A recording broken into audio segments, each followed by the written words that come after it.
Էս եկող կարտա։ Հիմա ես որ շուտ չգնամ, դու ինձ զբաղացնում ես նկարան։ Գնալ տիարտը դի մտնի։ Հետո գալ տեն, ինձանի ջարմատ են տանի։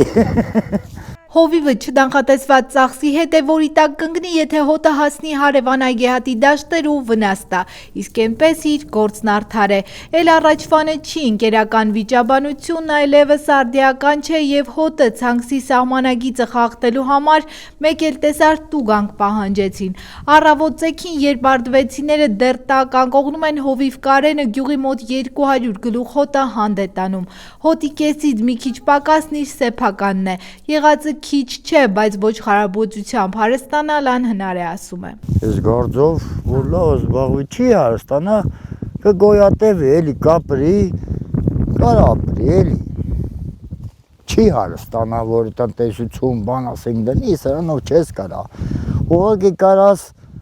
ապրես, ետ չմնաս մի տասոքուց, դուն էլ ունենաս քո երեխուն ուտացնես,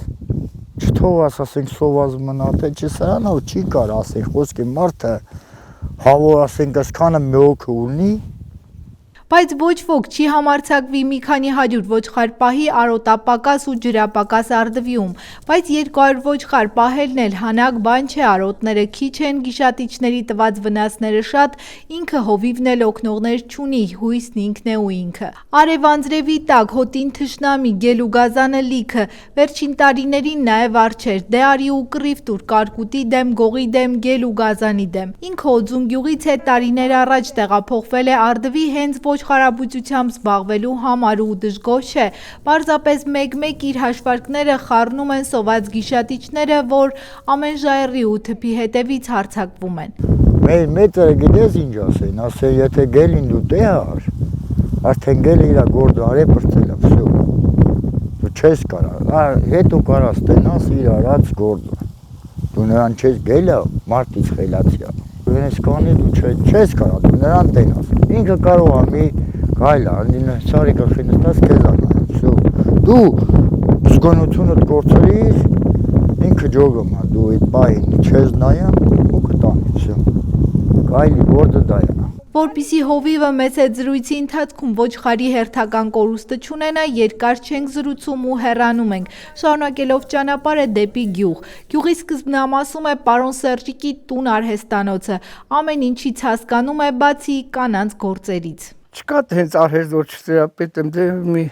ժենսկի արհեստներին չեմ տիրապետեմ։ Բայց առանց կանանց գործի էլ գյուղի հազարափեշակ մարդը երբեք անգործ չի մնում։ Ես 74-ի մեջ եմ։ Նո մինչև 8-րդ դասարանը գյուղում եմ ելել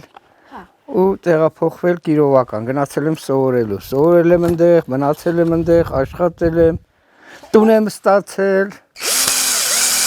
Քաղաքում արտադրության մեջ աշխատելը Սերժիկին կարգ ու կանոն է սովորեցրել, անգամ եթե խոսքը վերաբերում է իր այծերին։ Պիտի կարգով ու կանոնով հանդ գնան, կարգ ու կանոնով վերադառնան։ Ինչպես բանվորն է առավոտյան աշխատանքի գնում ու վերադառնում։ Իր այծերի համար Սերժիկն այնպիսի դասընթաց է անցկացրել, որ իրենք առանց Հովի առավոտյան կարգով շարքով հանդ են գնում, երեկոյան ճիշտ նույն ժամին գալիս գյուղ, իրենց հետ բերելով սահմանված քանակի կաթ, որ ամեն ինչի դեղ է։ Դասընթացի մանրամասներն իհարկե չի բացահայտի, հույժ գաղտնի է, կատակում է։ Դրանք ես սովորացել եմ հատուկ ծրագիր։ Իրանք գնում են հետ գալի։ Այդ ո՞նց եք սովորացրել։ Դե դա տարիների գործ է, էլի, որ եկա գյուղ, արդեն տարիքս առած, քաղաքը դե ունեինք տարբեր տեսակի կենդանիներ էինք պահում, անասուններ, բայց հետո զգացի, որ այծը ավելի հարմար կենդանի է։ Առավոտը դուրս եմ անում, գնում են գալի, եթե ուլեր են ունենամ, կերակրում են կթմենք, պանիր ենք անում, մնացած ժամանակ իրանք գնում են, հետո իրիկունը հետ գալի։ Այծերն իր համար ոնց ասում են ոտնակապիչ չեն, ինքն իր գործին նրանք իրենց։ Արհեստանոցում գործը չի կանգնում մեկի կացնի պոչն է նորոգելու, մյուսի սղոցը սրելու, այսպես անելու գործ միշտ էլ կա։ Գործի ընթացքում եկած մարդու այս դեպքում մեր հետ պարոն Սերժիկը քննարկում է գյուղի վերջին նորությունները, որոնք այդքան էլ շատ չեն։ Ջրտար են քաշել, ջուր չունենք, ջուր են բերեմ։ Ամենագլխավոր բանը դա է։ Բայց դե հիմա ինչ-որ նասոսների հարց է Գերմանիայից է, որտեղից պետք է բերեն, տեղադրեն, որ ջուր ունենանք։ Հանձնեն վիոլաջերին, մենք ջուր ունենանք։ Այդ նորությունը ամենակարևոր, էլ ինչ կա նորություն, դե ամուսնացող չկա, ջահելությունը վախում է։ Փեսացուներ, հարսացուներ, Դե հարսնացուներ ունեինք, լավ աղջիկներ, տարան քյավար, փեսացուներ շատ ունենք, բոլորը անամուսնանալ, ինքանացանալ, առաջ դե մենք միամիտ էինք երևի, կամ էլ ամեն ինչ կար սովետի ժամանակ, ամուսնանում ենք գալի, բարձով գնացինք, ապրեցինք, տուն ստեղծեցինք, թորներ, բան, ամեն ինչ կա։ Եվ այսպես պարոն Սերժիկը շարունակում է իր մենահաճար ճակատամարտը գյուղի համար, որ չամուսնացածներն ամուսնանան, որ գյուղը ջոր ու գյուղամիջյան ասֆալտապատ փողոցներ ունենա, որ մի արտադրություն լինի, այդպես։ Մի խոսքով ինքն իրեն այս գյուղի ֆանատն է համարում, որի գեղեցկությունը ոչ մի գյուղ չունի, վստահ է։ Գժվում եմ, գեղեցկություն, այսպիսի գեղեցկություն ոչ մեկ տեղ չկա։ Բարձրանում եմ սարերը ու մի հետաքրքիր հոյակապ բնություն է։ Վերջին տարիներին Արդվին նոր բնակիչներ ունի, թեև նոր ասել չի կարելի, քանի որ նրանք գյուղ վերադարձած մարդիկ են, ովքեր ռուս-ուկրաինական պատերազմից հետո կորցրել են գրեթե ամեն ինչ ու վերադարձել։ Ձմռան կարճ, բայց տաք օրից օգտվելով երկու եղբայրներ զբաղված են նարդի խաղալով, իհարկե գրազով։ Կովի վրա, ով կրվեց մի հատ կով ա բերել։ Պարոն Աշոտը պատմում է, որ Ուկրաինայից են եկել, դատարկաձեռ են։ Երկու հատ սեփական տուն եմ կորցրել, մի հատ քվարտիր ա, կողքի գյուղում մեծ գոմեր եմ ունեցել, հողեր եմ ունեցել, սաղ սեկունդալնի կորցրել եմ, ցենց մինուսում վեկացել եկել հիվանդացել, գնացել Ֆրանսիա օպերացիա եկել, ախպես էլ ստիպդի օպերացիա լինեի։ Մերն ու Ղարաբաղցոնց պատմությունը համարյա նույնն է։ Նրանց էլի ինչ որ մի բանով օգնում են, իսկ մեր այս Ուկրաինայից եկածներին ոչ մի բանով։ Արդևի եւս մի քանի ընտանիք են վերադարձել շատերն ունեցվածքով, որի արդյունքում էլ այստեղ ֆերմաներ են հիմնել ու ապրուստի միջոց ստեղծել։ Մոտ 150 բնակիչ ունեցող փոքրիկ Արդվի գյուղը հարուստ է պատմական ու բնական հուշարձաններով։ Սուրբ Հովանես վանք, Օձնեց ու Գերեզման օձի պորտ անսովոր բնական հուշարձանը, որը հիշեցնում է ժայռի ամբողջ երկայնքով ձգվող օձի մարմին, որից հոսող ջուրն տեղացիների բուժիչ է 1001 հիվանդության դեմ դարման։ Գյուղացիները կարծում են, որ այս պատմական ժառանգությունն ու գյուղի գեղեցկությունը կարող է նպաստել զբոսաշրջային ենթակառուցվածքների զարգացմանը, եթե իհարկե չլինի ջրի հարցը։ Արդեն 1 տարի Արդվիում ջրամատակարարման ցանցի վերականգնման աշխատանքներ են տարվում, սակայն գյուղը դեռ ջուր չունի։ Աղունի համար, որ տեղաշարժման խնդիր ունի, սա ամենացավոտ հարցն է։ Օձունից մի ջահել տղա ամիսը մի անգամ ցիստերով մեզ մա ջուրա բերեմ։ Գիտենք ոչ լողանանք, գիտենք ոչ լվացքն անենք, թե զուքան ամաններ լվանանք, զուքանի էլ ջուրը լի ցավդ տանեմ։ Իսկ ինչ են ասում, ինչի չկա։ Ես չգիտեմ ինչի չկա, մենք բորոքման ջուր էինք քաշել։ Այս ջրերը որ քաշեցին, հա, այդ տրուբեքերը մեր չիմ կտրատեցին, այդ ջրերը կտրեցին, իրանք փոսարին ու այդ տրուբեքերը գծեցին։ Մի տրուբեքերը գծածա, վերևը բաստեինը սարկածա։ Շոչկնին բերել են դրել դռնակների կշտին, բայց թե պատճառն ինչա որ ջուրը չեն միացնում։ Հայս ամիս, հայն ամիս Երևան էի օպերացիա էի գնացել։ Հլե եկա նախագահն ասավ թե հունիսին պետք է քաշեն։ Հունիսը դարավ հուլիս։ Հմել ասին թե հոկտեմբերի դուսին տեն քաշիլ։ Հմել լադեր հարցականակ քաշեն թե հմել ասում են գարունը։ Բայց թենց կլի մեղք չենք մենք։ Ջրի պակասն իհարկե խնդիր է, բայց որ սկսել են կլուծեն, իսկ կահակաթի խնդիրը լուծելու ոչ խոստում կա, ոչ էլ հույս։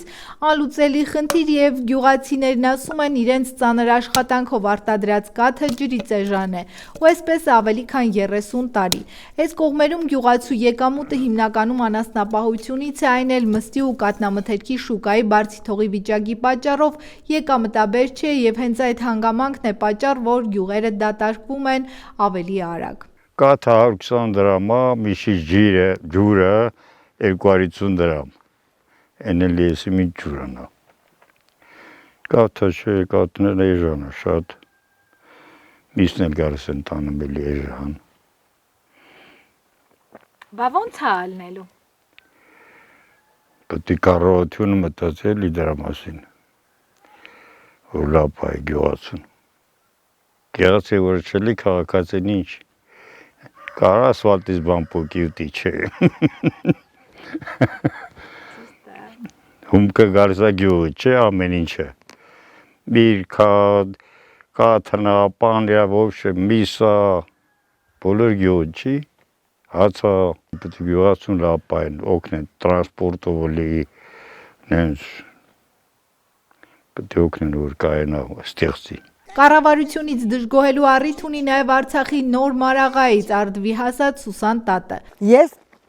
Մարաղա գյուղից, հին Մարաղայից եկել ենք նոր Մարաղան, ընդդեղից եկել Մարտակերտ, հետո Ստեփանակերտ, հետո Այրապորտը, հետո ստեղ։ Գյուղն ու մարդկանց շատ է սիրել, բայց միայնակ ապրելը դժվար է, ասում է։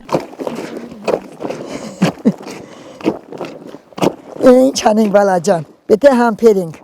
Հիմա եկել եմ ստեղ, որ թոշակ պետք է ստանամ, 57 մանեթ հատամ, կրճատելա Փաշինյանը։ Զայրացած ու հուզված է հայրենի կորցրած տատը, որի սրտի վերքերը ժամանակը այդպես էլ չի բուժել։ Լվացքի մեքենա ու կենցաղային հարմարություններ չունի տատը, բայց չի էլ ուզում, ասում է, ինչ կա այդքանն էլ իրեն բավական է, միայն թե երազում է մի օր իր տանը իր բակում ինչ-որ հրաշքով հայտնվելու մասին, միայն թե ոչ թե մտքով, այլ իրական։ Արդվին փոքր գյուղ է, բայց մեծ սրտերով, հին պատմություններ կան գյուղի հետ կապված։ Մերիքով իշխանների ոստանն է, որոնք Լորիբերդը կորցնելուց հետո հաստատվեցին Արդվիում, որտեղ դեռ 8-րդ դարում Հովանոցնեցի կաթողիկոսն էր ճգնել, իսկ մահվանից հետո թաղվել այստեղ։ Լորիս Մելիքովներն այստեղ ճյուղավորվեցին Քալանթարյաններ եւ Վահրամյաններ իշխանական նոր տոհմերի։ Գյուղը մի զարմանալի ավանդույթ ունի, յուրաքանչյուր իշխանական տոհմ իր առանձին գերեզմանոցն ունի։ Իսկ ավելի վաղ տոհմի ներկայացուցիչները որտեղ էլ որ մահանային, նրանց աճյունը տեղափոխվում եւ հողարկավորվում էին տոհմական գերեզմանոցում։ Այստեղ հիմա իշխանների, իշխանուհիների ժամանակին մեծ ճանաչում ունեցած մարդկանց գերեզմաններ են։ Այսօր է Սրբի դամբարանին ուխտավորների թիվը չի նվազում նաև Սրբի հրաշքով քարացած Վիշապոցի պորտից հոսող աղբյուրին հաճախող ուխտավորների թիվը, որոնք այստեղ են գալիս Սրբի կամքով հոսող բուժի ջուր տանելու։ Մի բան էլ առաջին հանրապետության տարիներին Արդվին զինված ջոկատ ուներ, որ օգնում էր կառավարությանը վրացական պատերազմում։ 2000 թվականին մի հին փուռ քանդելիս պատերի մեջ ավելի քան 30 Մոսին հրացան ու Մաուզեր հայտնաբերեցին։ Հիմա Հովիվ Կարենը հոտի, Սերժիկը գյուղի հոգսին է։ Գյուղ վերադարձած մարդիկ հիշողությունների ու նոր ու լավ կյանքի հույսով են ապրում։ Սուսան տատը Արցախ վերադառնալու երազանքով ու այդպես։ Մարդիկ շարունակում են ապրել, աշխատել ու ամեն օր սրտանց խնդրել Սուրբ Հովանեսից մի բան՝ խաղաղություն աշխարհի, երկրի ու գյուղի համար։ Մերիկ Օլոլյան, Դավիթ Թամազյան, Արդվից անկյուն գումարած 3 հեռուստաընկերության համար։